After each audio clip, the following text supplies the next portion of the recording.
बहुपद बोलते थे। और यहाँ पे समीकरण लिखा है, समीकरण का मतलब उस बहुपद में बराबर का चिन्ह लगा होना चाहिए, यानी कि कोई भी ऐसा बहुपद जिसमें बराबर लगा हो उसको हम क्या बोलेंगे, रैखिक समीकरण। ऐसा समीकरण जिस समीकरण में चर की घात अधिकतम 1 हो, इस तरीके का समीकरण को क्या बोलेंगे, रैखिक समीकरण बोलेंगे। दो चर का मतलब होता है कोई भी समीकरण में कितने अधिकतम कितने चर हो सकते हैं, दो चर हो सकते हैं, या तो xy होगा या तो st होगा, यानी कि कोई भी दो चर हमारे लिए हम उसमें देख सकते हैं। कोई भी समीकरण में हमें कितना चर दिखाई देंगे, दो चर दिखाई देंगे। तो हम इसमें से देखते हैं किसको प्रतिच्छेदी बोलते हैं, किसको क्या बोलते हैं, समांतर बोलते हैं, किसको संपाती बोलते हैं। तो सबसे पहले हमें एक सूत्र देखेंगे कि a1x plus b1y plus c1 equal to 0, a1x plus b1y plus c1 बराबर 0। और दूसरा समीकरण क्या होगा, a2x plus b2y plus c2 बराबर 0। इस समीकरण से हम लोग सभी प्रश्न हल करेंगे। अब सबसे पहला, जब दो, अभी इसके पहले हम लोग क्या पढ़ा था कि कोई भी समीकरण जब हम लोगों ने इस तरीके से चित्र बनाया था तो कोई भी दो रेखा इस तरीके से कट करती थी। क्या करती थी, कोई भी दो रेखा इस तरीके से कट करती थी।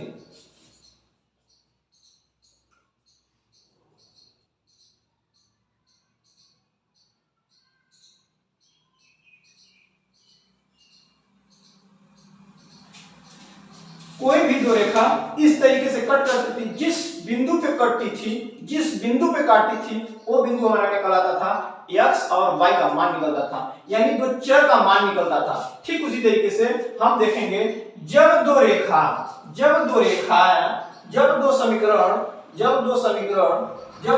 या समीकरण एक दूसरे को किसी बिंदु पे काटती है उसको बोलते हैं प्रतिच्छेदी रेखा या प्रतिच्छेदी बिंदु। जब जिस बिंदु पे कटेगी उस प्रतिच्छेद बिंदु और जिस दो रेखाएं काटेंगी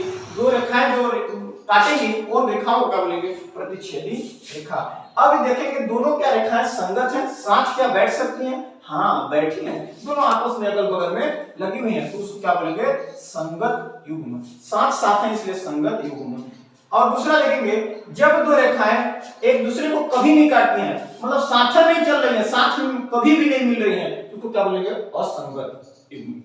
फिर देखेंगे जब एक रेखा जा रही है, उसी रेखा के ऊपर एक रेखा और आके मिल जा रही है, एक रेखा उसी पर सट जा रही है, तो उसको क्या बोलेंगे, एक रेखा दूसरी रेखा पर साथ चल रही है, तब भी वहां पे क्या होगा, संगत युग्म। युग्म मतलब होता है जोड़ा, यानी कि दो रेखाएं एक साथ जहां पे मिल जाती हैं। कौन रेखा, जब दो रेखाएं साथ कभी भी मिल सकती हैं, एक भी बिंदु पे मिल सकती हैं, उसको बोलेंगे संगत। अगर नहीं मिल रही है तो बोलेंगे असंगत। अब देख लेते हैं प्रतिच्छेदी रेखा किसको बोलते हैं। जब दो रेखाएं किसी न किसी बिंदु पे काटती हैं तो उसको बोलते हैं प्रतिच्छेदी रेखाएं। तो उसके लिए सूत्र क्या बनेगा, a1/a2 बराबर b1/b2 नहीं होगा। मतलब a1/a2 बराबर b1/b2 जब नहीं बराबर नहीं होगा तब उसको क्या बोलेंगे, प्रतिच्छेदी रेखा है। ठीक है। अब दूसरा देख लेते हैं, जब दोनों रेखाएं समांतर चल रही हैं, कभी एक दूसरे को नहीं काटेंगी, तब बोलेंगे हम तब उसको क्या बोलेंगे, समांतर रेखाएं। उसके लिए सूत्र बनेगा a1/a2 b1/b2 बराबर c1/c2 नहीं होगा, यानी a1/a2 बराबर b1/b2 तो होगा लेकिन c1/c2 नहीं होगा। तब हमारा जब इस तरीके का सूत्र में बैठेगा, जब इस तरीके का हमारा समीकरण बन रहा है, तब वहां पे क्या होगी, समांतर रेखा। और इसका और क्या होता है, कोई हल नहीं है। इस तरीके का सूत्र होता है उसको क्या बोला जाता है, कोई हल नहीं है।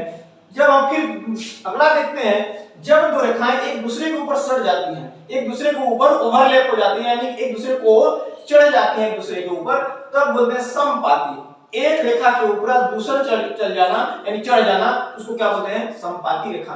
a1/a2 बराबर b1/b2 बराबर c1/c2, यानी सब समीकरण, जब दोनों समीकरण का मान a1/a2 b1/b2 c1/c2 का मान सभी का मान एक बराबर हो, तब वहां पे क्या बोलेंगे, समपाती रेखा, यानी उसको बोल देते हैं अनेक हल हैं, यानी कि क्या बोलेंगे, अनेक हल हैं।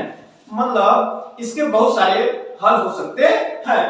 ठीक, प्रतिच्छेदी बिंदु को क्या बोलते हैं, प्रतिच्छेदी रेखा को अद्वितीय हल, क्या बोलते हैं इसको, अद्वितीय हल। अद्वितीय का हल का मतलब होता है इसमें एक मान होगा बस।